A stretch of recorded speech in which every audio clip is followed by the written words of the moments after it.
Hey, what's going on? This is Eric from Eric Tries to Run Podcast and all that stuff. I'm gonna try something new. 'Cause I feel like listening to music while I do this. Fucked up with my last couple drafts because I was definitely way too hammered, and then I forgot to post them. Oops. Plus, I probably said or did stupid stuff during them. But so now that I'm of sober mind, 4 drinks in, I feel like I can give you another series of drafts now that Romo is injured. That's the most recent thing that's happened. So let's go for it. I'm also playing music during this. I don't give a shit because enough people give me shit for doing these drafts anyway. But what the fuck? Who cares? If I have to redo it, I'll redo it. I don't give a shit. I love doing these drafts. Anyway, how have you been? Alright, so I got the third pick in this, 12-team PPR. What else are we gonna do? Oh, hey, guess what? I have a website. It's called PracticeSquad.net. It is a satire site like The Onion, but for fantasy football culture. So in addition to referencing NFL headlines and whatnot and making jokes about it, it really focuses on fantasy football culture, which I don't think any other humor outlet does. And so I hope you like it. We've got some pretty cool headlines up there now. Alright, so as predictable, Antonio Brown and Odell Beckham Jr. went first and second.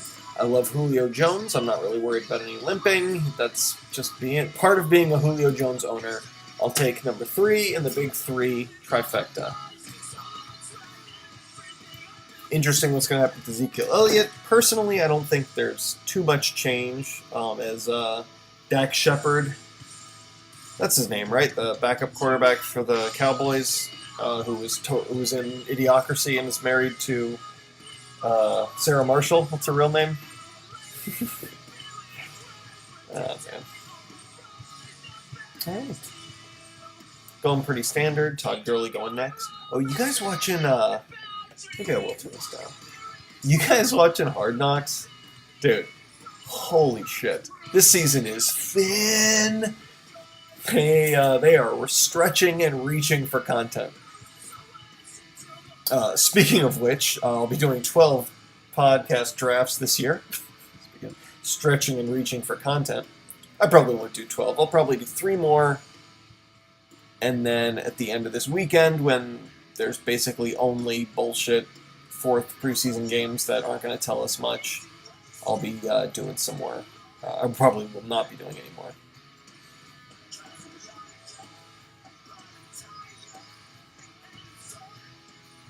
Pick, motherfucker. No patience for this anymore. I had to scrap the last 3 drafts I did. Alright, anyway, for those of you who haven't watched any of these, start with a different one. But if you're still here after I said that, I'm good with strategy. I use beer sheets and fantasy pros, like consensus rankings, to make my decisions on players. And I use a little eye test, but I'm not a I'm not an expert by any means on football, but I'm pretty good formulating strategies, which is why I tend to do pretty well in drafts across the board. David Johnson, I like David Johnson a lot, and after watching All or Nothing on Amazon, I have a lot of faith in him. I mean, anytime you watch any great highlight reel, basically you have a lot of faith in the guy, but the faith that I have is when Bruce Arians, or not just Bruce Arians, but I forget the president or the general manager or whatever, when they drafted David Johnson, even though they had their sights set on Amir Abdullah, they said by Thanksgiving, this guy is our feature back. And guess what? Guess what happened? They had the plans and they executed it, so I don't feel like, even if they have all 3 running backs healthy, I don't feel like they're going to diminish him unless he messes up. And he looks so good. There's a post on Reddit today of, maybe it was yesterday, where it was like, for those of you who leave after your first pick in a mock draft, what the fuck's your problem? Something along those lines. And somebody just posted, already 2 ass clowns, I see. What the hell is an ass clown? I have trouble figuring out what a clown is anyway. Oh yeah, don't eat on a podcast, dummy. Sorry. I'm gonna grab a bag that makes noise, of chips that make even more noise. That's a good idea, right? I haven't actually even mock drafted with a third pick, I think. I mean, I've done so many mock drafts, but I don't recall having a third pick. Oh, except for I've mock drafted in a custom thing with the keepers for one league, and ODB is a keeper, so it kind of shifts things a little bit in that. And then I've done third, because then you have to figure out who the fourth best is. And this year it's been pretty easy to figure out the first three. Oh, somebody just grabbed AJ Green and Des Bryant. How did AJ Green slip to the 12th? Is this not PPR? Maybe it's not PPR. I don't think it really matters. I mean, it matters a little bit at certain points, but because everybody gets these receptions, it just kind of changes your general stance on certain running backs and preference of wide receiver versus running back. But I gotta say, still, even standard AJ Green, Des Bryant there, that's pretty good. Yeah, I try. Oh, that's why I'm at. Yeah, that's why I tried to find a PPR one, but I couldn't find one. I like those because most people tend to play PPR, especially because I think a huge proponent of PPR is DraftKings and FanDuel, because that's their version of a standard format is PPR, because everybody loves points. And I feel like if a lot of people are going to be playing those, they might as well be playing it in their season leagues as well. So you can kind of just you don't want to. I'm a believer of, unless you're playing a shit ton of leagues, if you're really trying to win, you don't want to diversify as much with your league settings. All right, Brandon Marshall I really like. Alshon Jeffrey I have a hard time trusting. Mike Evans I really like. Sammy Watkins I like, but not as much as these other guys. I'm not counting Alshon. Brandon Cooks I really don't trust because I feel like he's going to have a third of the season of garbage games, and that makes me bummed. Love Demaryius Thomas. Hopefully I'll get him on the swing back. I also love Keenan Allen and Amari Cooper. I think I'm going to go Brandon Marshall here, but I could just as easily go Mike Evans. Oh, damn it. I like Brandon Marshall. I think it's even for me. Either one will be fine, but I like them both.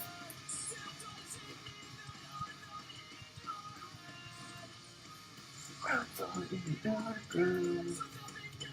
don't know how much you guys can hear the music. It's going to be just noise in the background like that. So basically a punk live show. Does that make a difference? Amari Cooper and Demaryius Thomas and Keenan Allen. That's a bummer. I guess not. I don't know. I would have liked any of them more than some of the guys that went up. Let's see.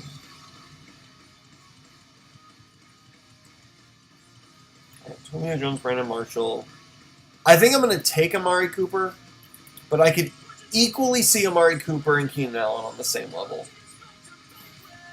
And then I think Demaryius Thomas would I pick after them. So I'm trying to think, let's say I had in this particular draft, if we look at the people who've been taken, let's say I had pick 6, right? I'd probably take Hopkins over AJ Green. I like Hopkins a lot. Say I take 6. I got Hopkins. And then when it comes back to me 3 picks sooner. 1, 2, wait. I don't even know if I give a fuck about that. It comes back to me 3 picks sooner.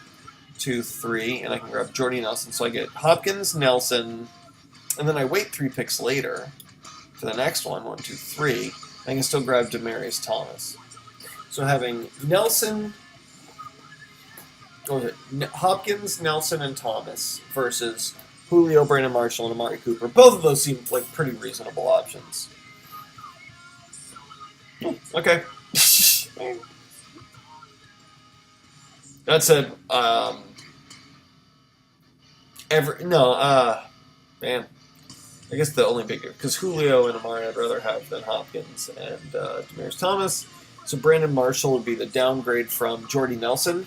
So then you have to ask yourself for these kind of if you have the choice of your picks, who would you rather have?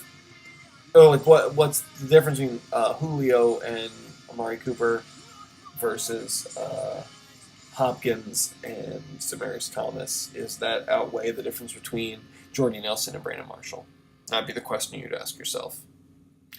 See, commenters who just complain about specific picks, it's not about who you picked, it's about figuring out why you picked them. You silly gooses.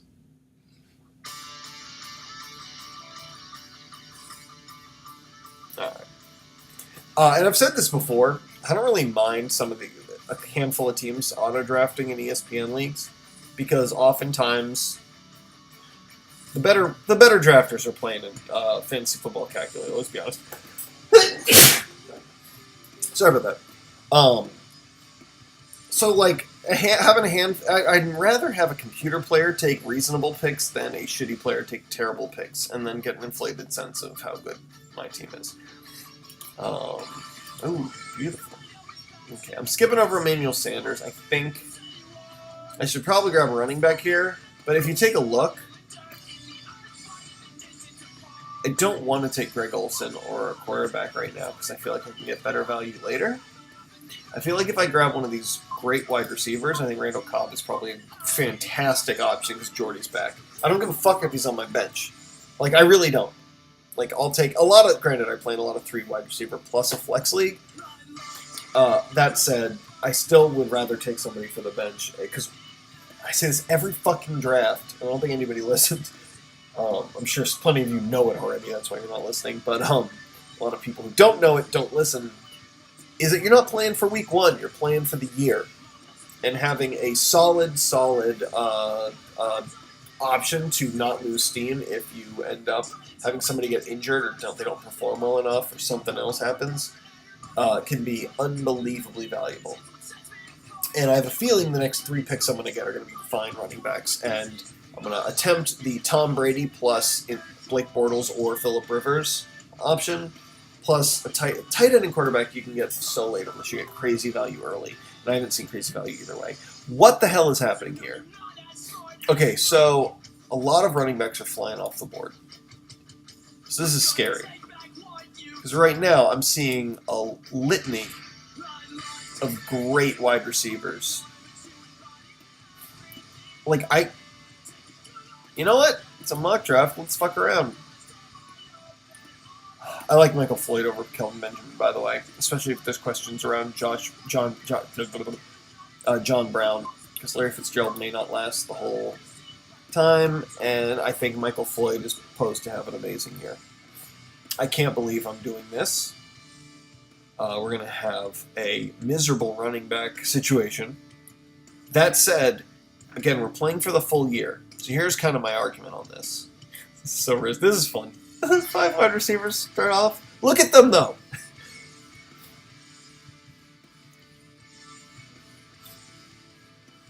It's super crazy risky. Now that I have these 5, I reasonably have 1 or 2 that I could use for trade bait for a decent running back. I trade, like right now, like if I could, trade Julio Jones for, somebody like depending on the teams, I'd probably trade Julio Jones for, and I mean, I would trade down a little bit because I'm the one in a problem situation, like Todd Gurley or David Johnson, or if Zeke is killing it early on and so is Jones, making that swap because then I could, pump somebody back up, or even Brandon Marshall for like a second round running back. Or another thing is there's a lot of running backs who start doing well that got taken 4th to 6th round just because of either where they fell or because nobody expected them to do as well as they did. And trading like early after 3 weeks, if it's kind of established, trading an equally performing 2nd or 3rd round wide receiver for a 5th or 6th round running back, you can end up making that trade usually because people linger on to draft values, and you got to use that to your advantage and figure out the actual worth of the players that you're trading away, and the players you're trading for. I'm gonna go blow my nose. Whatever.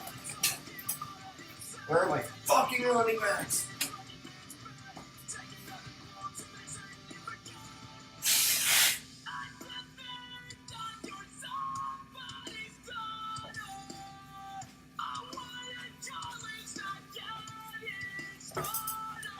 Boom. This is like the pop punk band that makes everybody feel like they're listening to punk. Alright. Let's see what the fuck happens now. And there goes Andrew Luck finally. Jesus. Alright, let's see what happens here. I have 3 starters at Rollins. Good, take the QBs. Beautiful. Melvin Gordon. Now, if this was PPR, I'd be so happy. I'd be fine having Danny Woodhead up there, but he'd be gone by now.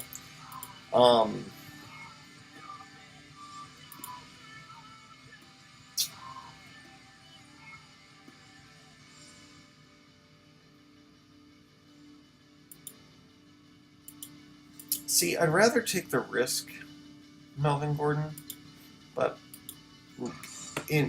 because of my particular situation, I'll take a Danny Woodhead. He's a guy who'll have a handful of crappy games. And he'll have some great games. And there goes Tom Brady. I'm still fine taking Rivers or whatever. Rashad Jennings versus Joe Bernard. I'm not grabbing any of them, and then I'm going to have to grab him. I'll take Rashad Jennings because it looks like he'll be a one. So with production and opportunity, Danny Woodhead and Rashad Jennings, those are, I mean, for taking them in the 6th and 7th round, that's not terrible for running backs. Especially if I have I can possibly trade up for another amazing running back and then just have just a really solid wide receiver core still with like a backup in case somebody gets injured. Here's the other thing. That if it comes back to me, I'll grab DeAngelo Williams, and that'll give me time. Oh, shit, I messed up. There's no way he's going to stick around by the time I get him. Well, yeah, but what was I going to take? I like DeAngelo Williams a lot. I can get him for 3 games. Oh, I guess that's why he's so far down, because he's only in for 3 games, not 4. But you get him for 3 games. 3 games is usually how long it takes to settle in, to figure out...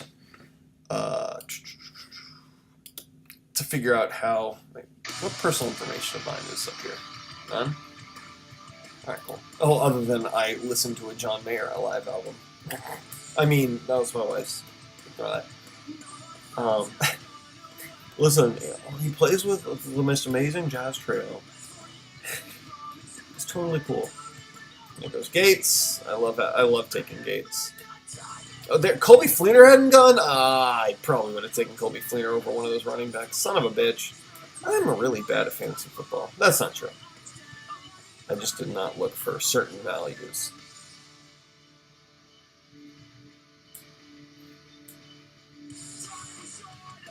Alright, let's see what's up. I'm still okay with that. Okay, so look. Here's how we fill it out. I take DeAngelo Williams. So I have a running back 1 for 3 weeks, which is about how long it takes for everything to shake up before you figure out who you can trade for, who you should, pick up on the waiver wire, this and that. And between Rashad Jennings and Danny Woodhead, one of those is going to be a reasonable running back too.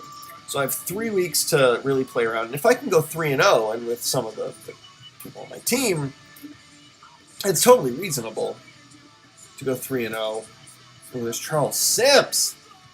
But I might really need to stack and just hope Bortles and Philip Rivers don't go. Fuck it, let's really take a risk here.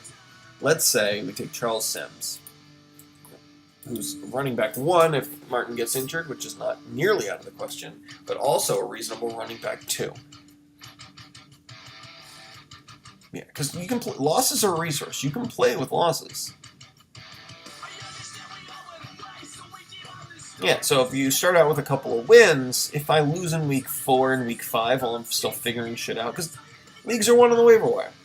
That's something that's going to happen. It's going to be a whole team, and I'm really setting myself up. Now, there are a couple of right now I could have, had I really paid it, I could probably have Tony Romo and Colby Fleener, and still have DeAngelo Williams and Charles Sims, which isn't terrible, and probably sets me up better for the long run. So it's just another thing where I kind of settled into poor me, I'm not going to get value on tight end and and quarterback. Had I really stayed focused on that the whole draft, which, you would if you had a printed out sheet. I don't have one of those in front of me right now, but I would if it was a real draft, or if you were looking at a full draft board, you'd start noticing who's still there or who has a tight end and quarterback and all that stuff. So it's really important that you focus on all that. And there go Blake Bortles and Philip Rivers.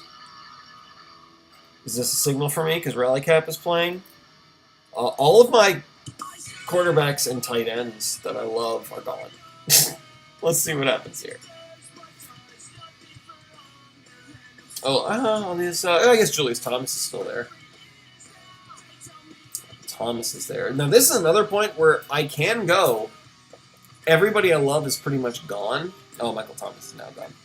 Okay, never mind. I was going to say, I love Dorsett. I don't love Dorsett, but interesting. Dorsett. I think now I do just take the guys I want. Julius Thomas, we go.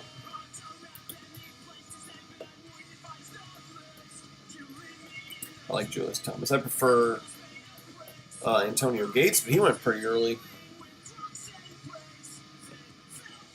Let me grab a quarterback for Tony Romo. Kirk Cousins has a great opening 4 weeks. What are you looking at here?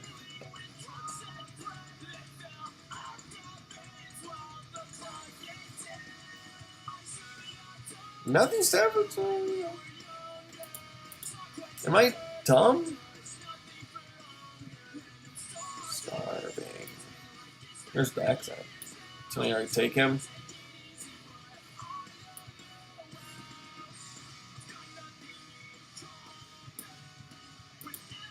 I'm running out of time.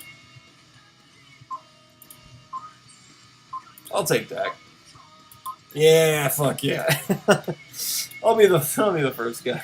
Not really.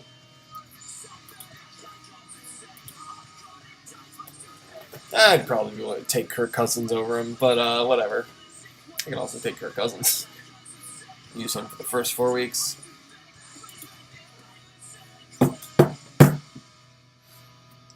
Booker's just sitting there. James White's sitting there too. Am I an idiot? Why did I take James White? Okay, here's another problem. These IDPs have not settled in. They need to redo their stats or whatever. James White should be gone. So if James White isn't there by the time I get there, same with Christian Michael.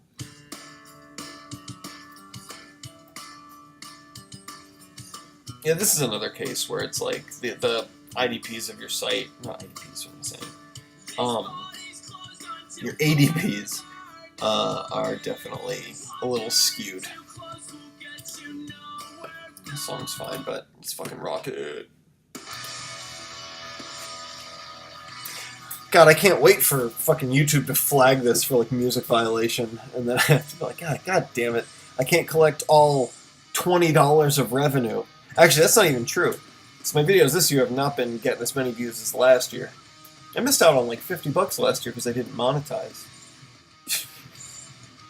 Could have been $50 richer. Get about $50 more of podcast Facebook ad placement. I could have 10 more fans right now who are now turning it off because who wants to be addressed as a fan? That's the douchiest thing. Nobody's a fucking rock star anymore. That's a good thing. Alright, there goes Kirk Cousins. I see 3 running backs I'm willing to take. Should I also take Tony Romo just to have running back? If I have an IR slot, maybe. There goes James White. And Christian Michael. Alright.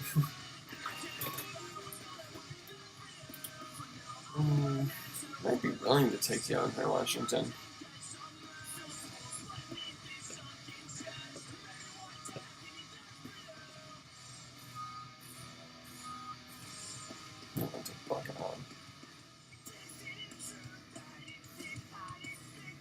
I'll take DeAndre Washington. That's still possible.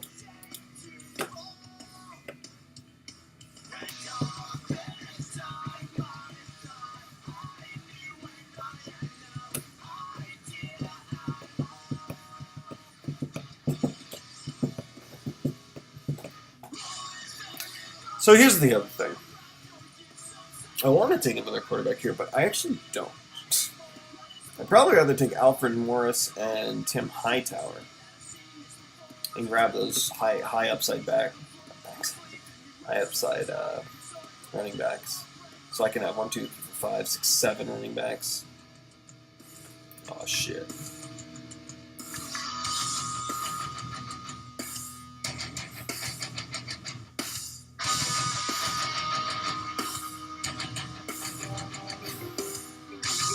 Good mashup there.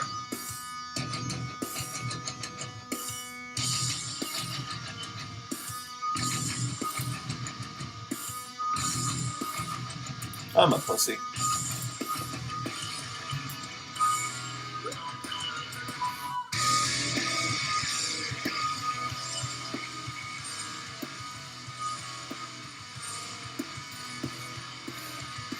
Woo! God, I bet this sounds like ass. And I can grab whatever. Yeah, so let's look at this. This is a pretty shitty draft. I guess. Not real. I mean, you know what? I keep getting worried about, like, oh, am I just justifying all my picks and justifying all this so I feel or sound better than I am, blah, blah, blah, or, like, save face with people listening or watching? I don't think so. I think, because when I really think about what I'm doing, God, how Michael Scott of that was me. Michael Scott of me was that. Oh, man. Drunk, how am I? So, like, dude, for real? I think a lot of this is just, it's not me talking myself into this is why it's a good pick. That's bullshit. That's not what I'm doing. What it would be bullshit if that's what I was doing. I'm trying to talk myself into here's the strategy I now need to employ based on the way this went. So I'm giving kind of alternate, whatever, you know what I'm doing. So with this, I probably, in a real draft, would have left Matthew Stafford undrafted, because I don't think he would have gotten drafted. And then I would have bided my time. Or I probably would have, you know what, to be completely honest, if this was a league with money on it, I probably would have drafted Matthew Stafford and let Dak Prescott either go undrafted or get drafted, and then probably dropped after a few weeks, because whoever's drafting Dak Prescott, nobody else is doing what I was doing based on who's taking quarterback picks after me. So it was everybody else, he would be their backup, and he'd get dropped after a few weeks because they're like, shit, I'd rather pick up this new hot player than hang on to a backup quarterback when I already have a decent quarterback. So Matthew Stafford has a much better... I think Matthew Stafford would have been the right pick and not just one quarterback, and then I would have grabbed another high upside backup. In this situation, I wouldn't have grabbed... There's a lot of high upside, like lottery ticket wide receivers, but I wouldn't have grabbed those because they're all... Whatever. I can grab Terrence West. I think so. Tim Hightower. Yeah, they're going to stay there. I'll take Terrence West. And then a kicker and a defense. And I don't have my list of kickers and defense in front of me, so I'll grab whoever, and then I'll move on. Well, I do like the Rams defense. So that's pretty cool. Robbie Gould. I have a cat named after Robbie Gould. He'd be a good luck charm. Chris Boswell would be a terrible pick for about 800,000 reasons. All right, whatever. You know what I'm doing. All right, I'm going to exit out of this. Thank you guys for watching. If you had a draft like this where you really went wide receiver heavy and you ignored the shit out of running back, listen to the words I said before. I think that you can... I think unless you really fuck up your draft, you can always carve a path via the waiver wire to figuring out what you need to focus on. And I feel like this is another one of those teams that... You know what? Why am I synopsizing the team? Is that a word? Don't give a shit. Why am I bothering to do that? You can figure out if you like it or not. It's not important about what the team is. It's important about the strategy in it. And these videos aren't there to show, look how awesome I am at drafting. These videos are to show, here's what the fuck happens when you draft, and hopefully it was mildly entertaining. All right, I hope you guys enjoyed that, and I'll catch you all later. Or I guess, I don't know any of you fuckers. Mock draft, third round. I'm going to go get a drink and do another one of these.